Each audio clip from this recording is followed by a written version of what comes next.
श्रीराम समर्थ। गोपाल कृष्ण भगवान की जय। महाभारत युद्ध संपलं। हे सगळे दुष्ट कौरव मारले गेले। दुर्योधन, दुःशासन, कंस, शकुनी, कर्ण या सर्व दुष्ट लोकांचा नाश झाला। आणि पुन्हा एकदा राजा युधिष्ठिर म्हणजेच धर्म राज्यपदावर आरूढ झाला। धर्माचं राज्य पुन्हा एकदा हस्तिनापूरमध्ये सुरू झालं।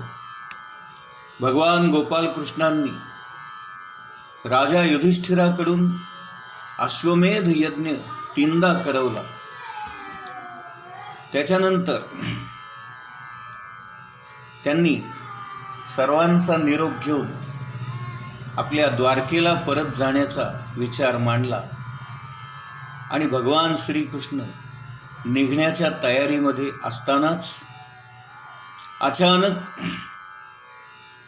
उत्तरा नाही का, अभिमन्यूची पत्नी उत्तरा ही धावत पळत येताना दिसली आणि ती रडत होती, आक्रोश करत होती, वाचवा वाचवा हे परमेश्वरा, हे देवादिदेवा, हे भगवान गोपाल श्रीकृष्णा, आपण माझे रक्षण करा। हे प्रभू, आपण सर्व शक्तिमान आहात। एक तप्त बाण, लोखंडाचा तापलेला लालबुंद झालेला बाण माझ्याकडे वेगाने येतो आहे आणि तो आता मला जाळून टाकील, माझे भस्म करील आणि माझ्या गर्भाला तो धक्का पोचवेल, असा आक्रोश करत अभिमन्यूची पत्नी उत्तरा तिथे पळत आली। भगवान गोपाल कृष्णांनी ताबडतोब जाणलं। त्यांनी हे जाणलं की अश्वत्थाम्यानेच इतका सगळा प्रकार होऊन सुद्धा, त्याला अभय देऊन सुद्धा, त्याला जिवंत सोडून सुद्धा त्याने पुन्हा एकदा पांडवांचा वंश निर्वंश होण्यासाठी पुन्हा एकदा ब्रह्मास्त्राचा प्रयोग केला। हे जेव्हा गोपालकृष्णांच्या लक्षात आलं तेव्हा त्यांनी आपलं सुदर्शन चक्र सोडलं आणि सुदर्शन चक्राने ते ब्रह्मास्त्र नाश करून टाकले आणि त्या सुदर्शन चक्राने त्याने उत्तरेचा गर्भ आच्छादित केला। वास्तविक पाहता ब्रह्मास्त्र हे कुठल्याच गोष्टीने मागे घेता येत नाही। त्याला प्रतिकार करण्याचा दुसरा कुठलाच उपाय नाही, परंतु भगवान श्रीकृष्णाच्या तेजापुढे त्या यक्कश्चित ब्रह्मास्त्राची काय कथा। आणि म्हणून भगवान श्रीकृष्णाच्या तेजापुढे ते आपणहून शांत झाले आणि भगवान गोपाल कृष्णाने आपलं सुदर्शन चक्र उत्तरेच्या गर्भाशयामध्ये सोडलं आणि त्या आत असणाऱ्या छोट्याशा बालकाचं संरक्षण केलं।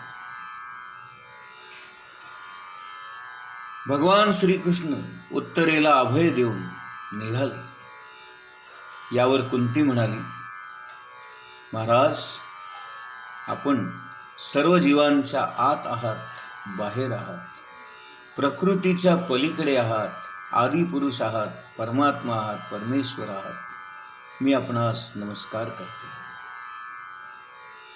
कुंतीने भगवान श्रीकृष्णांना नमस्कार केला आणि काय बरं मागितलं? देवा, मला काही देऊ नका, मला दुःख द्या। कारण आपण माणसं आनंदाच्या प्रसंगी भगवंताला कधीच आठवत नाही, आपल्याला भगवंताची कधी आठवण येत नाही, परंतु दुःख कोसळलं की लगेच आपल्याला भगवंत आठवतो, देवा हे असं कसं झालं, आणि आपण लगेच देवाला दोष देऊन मोकळे सुद्धा होतो। आणि म्हणून कुंतीने भगवान गोपाल कृष्णाची विनंती केली आणि म्हणाली, देवा, जर तुला मला काही द्यायचंच असेल तर दुःख द्या, कारण दुःखामध्येच आम्हाला तुझी आठवण होते. आपण आजपर्यंत महाभारतामध्ये कौरवांजवळ 11 अक्षौहिणी सैन्य होतं आणि पांडवांजवळ 7 अक्षौहिणी सैन्य होतं.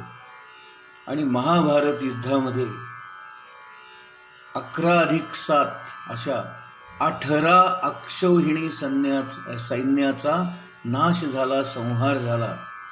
हे आपण वारंवार ऐकलेलं आहे आत्तापर्यंत. पण अक्षौहिणी म्हणजे किती हे आपल्याला कदाचित माहीत नसेल, म्हणून या निमित्ताने मी तुम्हाला आता सांगतो. एक अक्षौहिणी सैन्य म्हणजे त्याच्यामध्ये 4 प्रकारचे विभाग असतात. पायदळ असतं, घोडेस्वार असतात, हत्तीस्वार असतात आणि रथावर आरूढ झालेले रथस्वार असतात. अशा प्रकारे 4 जणांच्या विभागाचं मिळून ते सैन्य तयार होतं. तर एका अक्षौहिणीमध्ये 21,870 रथ असतात. 21,870 रथ असतात. 21,870 हत्ती असतात. 21,870 हत्ती असतात. 65,600 घोडे असतात. 65,600 घोडे असतात. आणि 1,09,350 एवढे पायदळ म्हणजे आपल्या पायाने चालणारे सैनिक असतात. 1,09,350 पायदळ, एवढं सगळं मिळून एक अक्षौहिणी सैन्य होतं.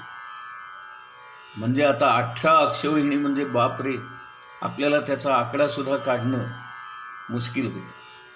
तर एवढ्या प्रचंड सैन्याचा या महायुद्धामध्ये संहार झाला. म्हणजे ते महायुद्ध किती भीषण असेल याची कल्पना करा. आणि म्हणून आजही असं म्हटलं जातं की महाभारतासारखं युद्ध पुन्हा होणे नाही. महाभारतासारखं युद्ध पुन्हा होणे नाही. महाभारतासारखं युद्ध पुन्हा होणे नाही. आपल्या सर्वांना हे माहितीच आहे की भीष्म पितामह यांना इच्छा मरणाचा एक वर प्राप्त झालेला आहे. आणि महाभारत युद्ध संपलं तरी भीष्म पितामह अर्जुनाने मारलेल्या बाणांच्या शय्येवर अजूनही पडून होते आणि त्यांचा देहामध्ये अजूनही जिवंतपणा शिल्लक होता. अजूनही त्यांचा मृत्यू झालेला नव्हता. त्यांना आपल्या मरणसमयी भगवान गोपाल श्रीकृष्ण आपल्या समोर असावा अशी इच्छा होती. आणि हे श्रीकृष्ण भगवान जाणत होते. आणि म्हणून आपला राजा युधिष्ठिर हा आता राजा झालेला आहे आणि त्याने धर्माचं आचरण केलं पाहिजे. आणि कशा प्रकारे धर्म आचरला पाहिजे याचं मार्गदर्शन पितामह भीष्मांकडून तू घ्यावंस असं भगवान श्रीकृष्णांनी राजा युधिष्ठिराला सुचवलं. आणि राजा युधिष्ठिराला ज्ञान देण्याच्या निमित्ताने भीष्म पितामहांजवळ जाण्याची संधी भगवान श्रीकृष्णाने साधली. भीष्म पितामह अत्यंत आनंदी झाले, कारण त्यांची जी इच्छा होती की मरणसमयी माझं मरण होत असताना माझ्या नजरेसमोर गोपाल श्रीकृष्ण असावा त्याचं दर्शन घेत घेत माझा जीव जावा, ही त्या भक्ताची इच्छा भगवंतानी अशा प्रकारे पूर्ण केली. आणि राजा युधिष्ठिराला घेऊन ज्ञान प्राप्त करण्याच्या इच्छेने हेतूने ते भीष्माचार्य जिथे शरशय्येवर पडलेले होते तिथे गेले. आता राजा युधिष्ठिर गेला म्हटल्यानंतर त्याचे बंधू आपोआप त्याच्या मागोमाग गेले. वेद व्यास ते पण त्याच्याबरोबर गेले, धौम्य ऋषी गेले आणि हे सर्व भीष्म पितामहांच्या जवळ जाऊन उभे राहिले. भीष्म पितामह पडलेले होते. सर्वांनी त्यांना नमस्कार केला. त्यावेळेला सर्व ब्रह्मर्षी, देवर्षी आणि राजर्षी सुद्धा तेथे उपस्थित राहिले. नारद मुनी, भगवान व्यास, धौम्य ऋषी, भारद्वाज ऋषी, परशुराम, वशिष्ठ, गौतम, अत्री, विश्वामित्र, शुकाचार्य इत्यादी सर्व जण तिथे उपस्थित झाले. कारण आता मोठा ज्ञानयज्ञ तिथे होणार होता. भीष्म पितामहांनी या सर्व ऋषीमुनींना एकत्र आलेलं पाहून त्यांना नमस्कार केला मनाने आणि दृष्टीने, कारण ते हलू शकत नव्हते, आणि यथायोग्य त्यांचा सन्मान केला. हृदयामध्ये विराजमान असणाऱ्या गोपालकृष्णाची त्यांनी स्तुती केली, पूजा केली. पांडव मोठ्या नम्रतेने भीष्म पितामहांच्या चरणाजवळ बसले. भीष्म पितामहांचे डोळे प्रेमाश्रूंनी भरून आलेले होते आणि ते म्हणाले, हे धर्मपुत्रांनो, तुम्ही सर्वजण ब्राह्मण आहात, धर्माचं पालन करणारे आहात आणि भगवंताचे आश्रित आहात. असं असून सुद्धा तुम्हाला इतके कष्ट भोगावे लागले, इतका त्रास सहन करावा लागला आणि तुमच्यावर हा एवढा मोठा अन्याय झाला. अरे अरे अरे, हे तुमच्या वाट्याला यायला नको होतं, असा भीष्माचार्यांनी खेद व्यक्त केला. हे सर्व जग काळरूपी ईश्वराच्याच अधीन असतं आणि ज्या काही घटना घडतात ही त्यांचीच लीला असते. भगवान गोपालकृष्णाच्या इच्छेनेच या सगळ्या घटना घडून आलेल्या असतात आणि आपल्याला असं वाटतं की हे असं का घडलं, ते तसं का घडलं. कालरूपी ईश्वराची इच्छा कोणीच जाणू शकत नाही. भगवान गोपालकृष्ण हेच आदिरूप नारायण आहेत आणि हेच कालरूपी ईश्वर आहेत. ते आपल्या मायेने सर्वांना मोहित करतात आणि तेच गुप्त रूपाने या सर्व लीला करत असतात. यांचा हा अत्यंत गूढ असा स्वभाव आणि त्यांचा असणारा प्रभाव भगवान शंकर, देवर्षी नारद आणि भगवान कपिल मुनी जाणतात. ज्याला तुम्ही आपला बंधू समजता, आपला मित्र समजता, आपला हितकर्ता मानता, तो श्रीकृष्ण हाच स्वतः परमात्मा परमेश्वर आहे. हा सर्वात्मा आहे, समदर्शी आहे, अद्वितीय आहे, अहंकार रहित आहे आणि निष्पाप आहे. तो कधीच कुणामध्ये भेदभाव करत नाही.